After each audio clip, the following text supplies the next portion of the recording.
નમસ્તે બાળમિત્રો, કેમ છો બધા? મજામાં ને? હું આશુતોષ વિદ્યાલયમાં ઓનલાઈન ચાલતા લેક્ચરમાં આપ સૌનું હાર્દિક સ્વાગત કરું છું. આજે આપણે ધોરણ 4 વિષય છે સામાન્ય જ્ઞાન. એમાં યુનિટ 16, 17 અને 18 એના વિશે આપણે આજે અભ્યાસ કરવાનો છે. તો આગળ જોઈએ યુનિટ 16. એમાં છે 111મો પ્રશ્ન.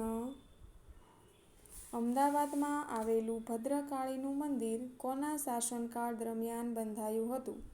શું કીધું છે? અમદાવાદમાં કયું મંદિર આવેલું છે? ભદ્રકાળીનું. તો આ મંદિર છે એ કોના શાસનકાળ દરમિયાન બંધાયેલું હતું? તો જવાબ આવશે મરાઠી શાસનકાળ. એના પછીનું છે 112મું. હોકી સિવાયની કઈ રમતને ભારતની રાષ્ટ્રીય રમતનું સન્માન મળ્યું? હવે હોકી સિવાયની એવી કઈ રમત છે કે જેને ભારતની રાષ્ટ્રીય રમતનું સન્માન અપાયું? તો અહીં આવશે કબડ્ડી. એના પછીનું 113. ભારતનો સૌથી ઊંચો પર્વત કયો છે? ભારતનો સૌથી ઊંચો પર્વત હોય તો એ છે હિમાલય, કે જે સૌથી ઊંચો પર્વત ગણાય છે. પછી છે 114. સાંજે મેઘધનુષ્ય કઈ દિશામાં દેખાય છે? હવે તમે મેઘધનુષ જોયું જ હશે, તો રાત્રે તમે જુઓ તો મેઘધનુષ્ય છે એ કઈ દિશામાં દેખાય છે? ઉત્તર, દક્ષિણ, પૂર્વ કે પશ્ચિમ? કઈ દિશામાં દેખાય છે? તો અહીં લખવાનું પૂર્વ દિશામાં. પછી છે 115મું. સંસદની બેઠક વધારેમાં વધારે કેટલા સમય સુધી મુલતવી રાખી શકાય? હવે જે સંસદની બેઠક છે એ વધારેમાં વધારે કેટલા સમય સુધી એને મુલતવી રાખી શકાય? તો અહીં આવશે 6 માસ, એટલે કે 6 મહિના સુધી. પછી છે 116મું. હાથ વડે દૂર ફેંકાતા હથિયારને શું કહેવાય છે? હવે આપણે જે હથિયાર હાથ વડે દૂર ફેંકીએ તો એ હથિયારને શું કહેવાય? તો અહીં આવશે અસ્ત્ર. એના પછીનું છે 117મું. રાષ્ટ્રીય વિજ્ઞાન દિન કઈ તારીખે ઉજવાય છે? હવે રાષ્ટ્રીય જે વિજ્ઞાન દિવસ છે એ કઈ તારીખે ઉજવવામાં આવે છે? તો અહીં આવશે 28 ફેબ્રુઆરી. 28 તારીખ અને ફેબ્રુઆરી મહિનામાં. 118મું છે. નવાગામ પાસે કયું સરોવર આવેલું છે? હવે નવાગામ છે એની પાસે કયું સરોવર આવેલું છે? તો અહીં આવશે સરદાર સરોવર. એના પછીનું છે 119મું. ગૌતમ બુદ્ધના માતાનું નામ શું હતું? તો ગૌતમ બુદ્ધ છે એ કોણ હતા? બુદ્ધ ધર્મના ધર્મસ્થાપક. ગૌતમ બુદ્ધ અને મહાવીર સ્વામી બંને હતા. તો આ જે ગૌતમ બુદ્ધ છે એમની માતાનું નામ શું હતું? તો મહામાયા. પછી છે 120મું. કબીરજીની પત્નીનું નામ શું હતું? કબીરજી છે એમની પત્નીનું નામ શું હતું? તો અહીં આવશે લોઈ. એના પછીનું છે યુનિટ 17મું. એમાં જોઈએ 121મો પ્રશ્ન. આંધ્રપ્રદેશની રાજધાની કઈ છે? હવે આંધ્રપ્રદેશ છે એની રાજધાની કઈ છે? તો અહીં આવશે હૈદરાબાદ. એના પછીનું 122મું. હીરાકુંડ બંધ કઈ નદી ઉપર બાંધવામાં આવેલો છે? હવે જે હીરાકુંડ બંધ છે એ કઈ નદી ઉપર બાંધવામાં આવેલો છે? તો અહીં આવશે મહાનદી. મહાનદી. પછીનું છે 123મું. ગુજરાતના કયા જિલ્લામાં મીઠાપુર શહેર આવેલું છે? શું કીધું છે કે ગુજરાતનો એવો કયો જિલ્લો છે કે જ્યાં મીઠાપુર નામનું શહેર આવેલું છે? તો અહીં આવશે જામનગર.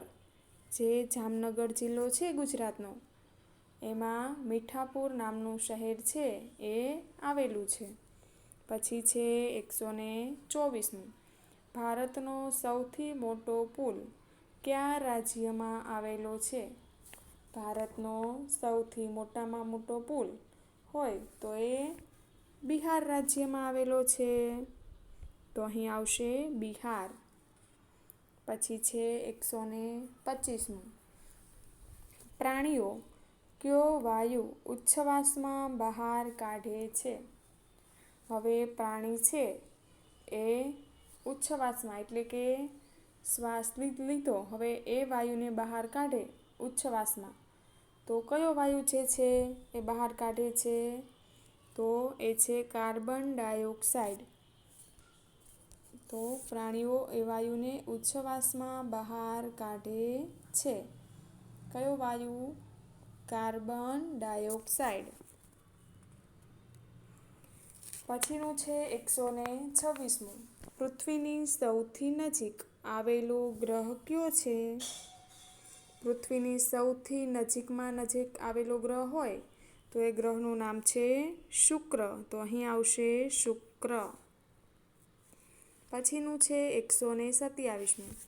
ગુજરાતી ભાષામાં સૌ પ્રથમ કયું વર્તમાનપત્ર પ્રસિદ્ધ થયું હતું? હવે ગુજરાતી ભાષામાં તમે જુઓ તો સૌ પ્રથમ કયું વર્તમાનપત્ર એટલે કે સમાચાર પત્ર છે એ પ્રસિદ્ધ થયું હતું? તો મુંબઈ સમાચાર, કે જે ગુજરાતી ભાષામાં પ્રસિદ્ધ થયું હતું. તો ત્યાં આવશે મુંબઈ સમાચાર. પછીનું છે 128મું. હેમચંદ્રાચાર્યનું બાળપણનું નામ શું હતું? હવે જે હેમચંદ્રાચાર્ય છે એનું બાળપણનું નામ શું હતું? બાળપણમાં કયા નામથી ઓળખાય છે તે? તો ચંગદેવ. પછી છે 129. છત્રપતિ શિવાજીની માતાનું નામ શું હતું? હવે જે છત્રપતિ શિવાજી છે એની માતાનું નામ તો આવશે જીજાબાઈ. જીજાબાઈ. પછી છે 130મું. તો રાજસ્થાનનું ખેતડી સ્થળ શાના માટે પ્રખ્યાત છે? હવે રાજસ્થાનનું જે ખેતડી નામનું સ્થળ છે એ શાના માટે પ્રખ્યાત છે?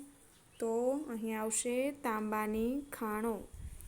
તો ખેતડી નામનું જે સ્થળ છે ત્યાં તાંબાની ખાણો છે એ આવેલી છે, એટલા માટે એ સ્થળ છે એ પ્રખ્યાત ગણાય છે.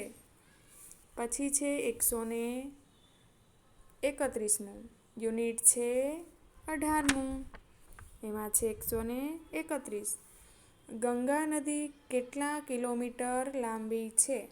હવે જે ગંગા નદી છે એ કેટલા કિલોમીટર લાંબી છે? તો 2510 કિલોમીટર. 2510 કિલોમીટર. પછી છે 132મું. અર્જુનના રથના સારથી કોણ હતા? અર્જુનના જે રથના સારથી હતા એ કોણ હતા? તો અહીં આવશે શ્રી કૃષ્ણ. એના પછીનું છે 133મું. કર્ણના સાચા પિતા કોણ હતા?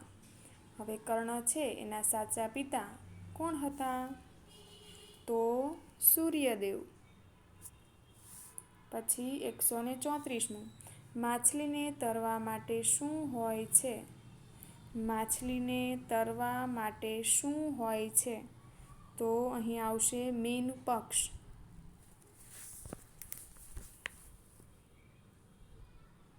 પછીનું છે 135મું. રાતાફૂલ કવિતાના કવિ કોણ છે?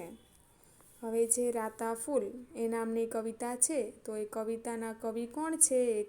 કોણે લખી હશે કવિતા? તો અહીં આવશે ઝવેરચંદ મેઘાણી. પછી છે 136મું. હાઇડ્રોજન વાયુની શોધ કોણે કરી? હવે જે હાઇડ્રોજન વાયુ છે એની શોધ કરનાર કોણ છે? તો કેવેન્ડિશે. શું આવશે? કેવેન્ડિશે.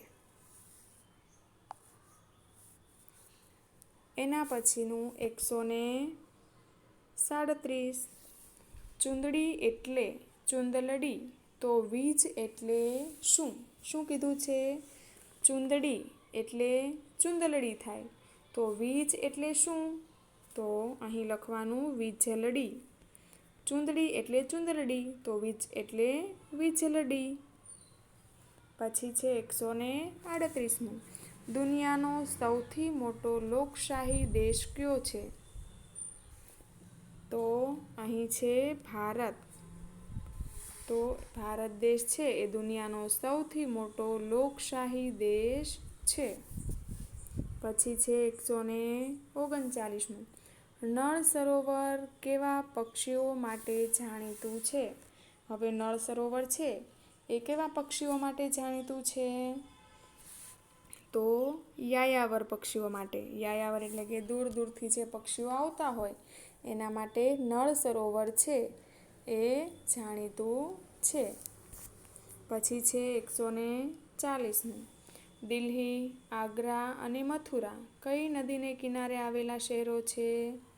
દિલ્હી, આગ્રા અને મથુરા છે કઈ નદીને કિનારે આવેલા શહેરો છે? તો યમુના નદી.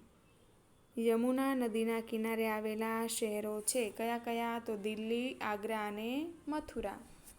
તો અહીં યુનિટ 16, 17 અને 18 જે પૂર્ણ થાય છે. આવતા લેક્ચરમાં આપણે યુનિટ 19 વિશે અભ્યાસ કરીશું.